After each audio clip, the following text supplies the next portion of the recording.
Standard second subject Hindi में हम consonant लिख रहे थे, तो हमने लास्ट टाइम व्यंजन थ सीखा था। तो थ के बाद कौन सा व्यंजन आते हैं वो हम आज सीखेंगे। इसके लिए आपको अपनी टेक्स्ट बुक में पेज नंबर निकालना है 42। थ के बाद आता है व्यंजन द से दरवाज़ा। द से क्या बनता है? दरवाज़ा। यहाँ पे आपको पिक्चर में दिख रहा है गेट, तो गेट को हिंदी में क्या कहते हैं? दरवाज़ा।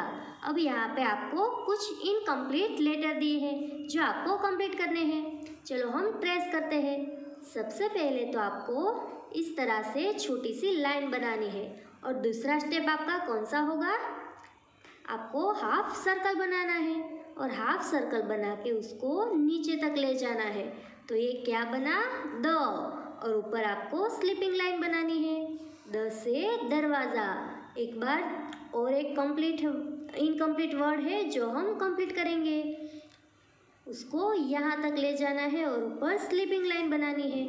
ये हमने क्या बनाया? द से दरवाज़ा।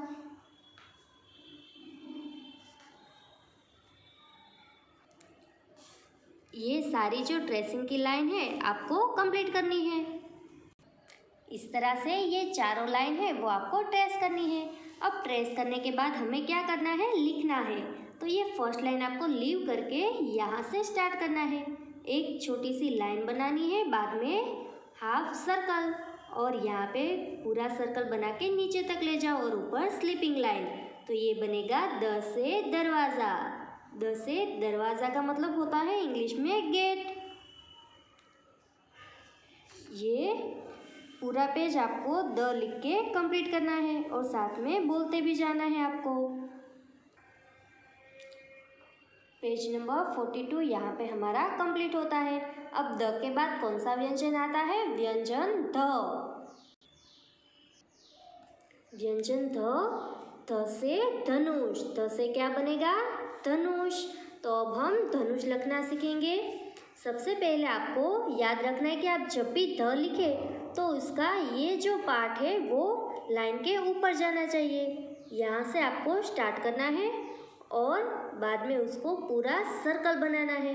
सर्कल बनाने के बाद यहाँ पे जो फर्स्ट लाइन है वहाँ पे स्टॉप होना है, और बाद में यहाँ से स्टार्ट करके हाफ सर्कल बनाना है और एक स्टैंडिंग लाइन और ऊपर छोटी सी स्लीपिंग लाइन। तो ये बनेगा ध। आपको यहाँ पे फिर से देखना है फर्स्ट आपका कौन सा पार्ट होगा। यहाँ से स्टार्ट करके उसको ऊपर तक ले जाना है, और इतना करने के बाद आपको ये हाफ सर्कल बनाना है।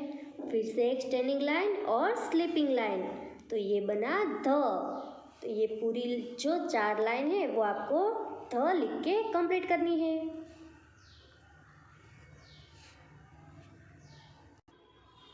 तो यहाँ पे ये सारी लाइन ट्रेसिंग हो गई। अब हमें क्या करना है? यहाँ से लिखना है उसे। सबसे पहले आपको यहाँ से स्टार्ट करके एक सर्कल बनाना है, और यहाँ पे स्टॉप करके यहाँ पे फिर से हमें हाफ सर्कल बनाना है और one standing line, sleeping line. ये बना ध। हम उसे फिर से लिखेंगे। यहाँ पे हमें स्लीपिंग लाइन बनानी है।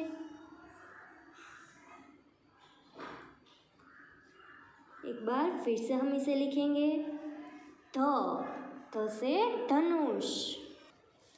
ध से और क्या बनता है? ध से बनता है धरती, यानी कि अर्थ, जिस पर हम रहते हैं।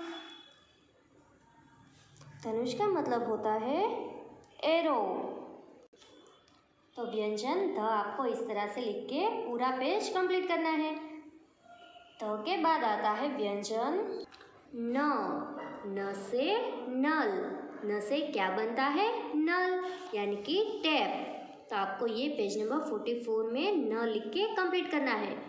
यहाँ से आपको फर्स्ट और सेकंड लाइन छोड़ के यहाँ से स्टार्ट करो और बीच में यहाँ पे स्लीपिंग लाइन बनाओ, बाद में वन स्टैंडिंग लाइन और ऊपर फिर से स्लीपिंग लाइन। तो ये क्या बना? न। एक बार यहाँ पे आपको स्लीपिंग लाइन बनानी है, स्टैंडिंग लाइन और स्लीपिंग लाइन। तो ये बना न। न से नल। न से क्या बनता है? नल। आपको ये चारों लाइन है वो न लिख के कंप्लीट करनी है।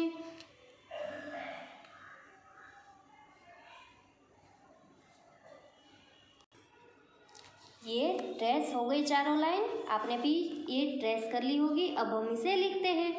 फर्स्ट और सेकंड दोनों लाइन आपको लीव कर देनी है और बाद में थर्ड लाइन में हमें सर्कल बनाना है और उसको एक स्लीपिंग लाइन बना के जॉइंट करना है। बाद में स्टैंडिंग लाइन और ऊपर स्लीपिंग लाइन। ये क्या बना? न से नल। न से और क्या बनता है? न से बनता है नाव। नाव का मतलब होता है बोट। और न से और कौन से वर्ड बनते हैं? नाक। नाक का मतलब होता है नोज। तो आपको जब भी न लिखना है तो कैसे लिखना है? यहाँ पे एक सर्कल बनाओ, स्लीपिंग लाइन और वन स्टैंडिंग लाइन, और ऊपर हमें फिर से एक स्लीपिंग लाइन बनानी है। तो इसी तरह से ये बाकी की दो लाइन भी आपको न लिख के कंप्लीट करनी है। तो यहाँ पे हमारा न व्यंजन कंप्लीट होता है। तो बच्चों, आज हमने कौन कौन से व्यंजन सीखे? सबसे पहले तो हमने थ के बाद जो व्यंजन आता है द से दरवाज़ा, वो सीखा। आपको भी वो अपनी टेक्स्ट बुक में कंप्लीट करना है। द के बाद आता है व्यंजन ध से धनुष। और लास्ट हमने व्यंजन न सीखा, न से नल। आपको भी अपनी टेक्स्ट बुक में पेज नंबर 44 तक कंप्लीट करके रखना है।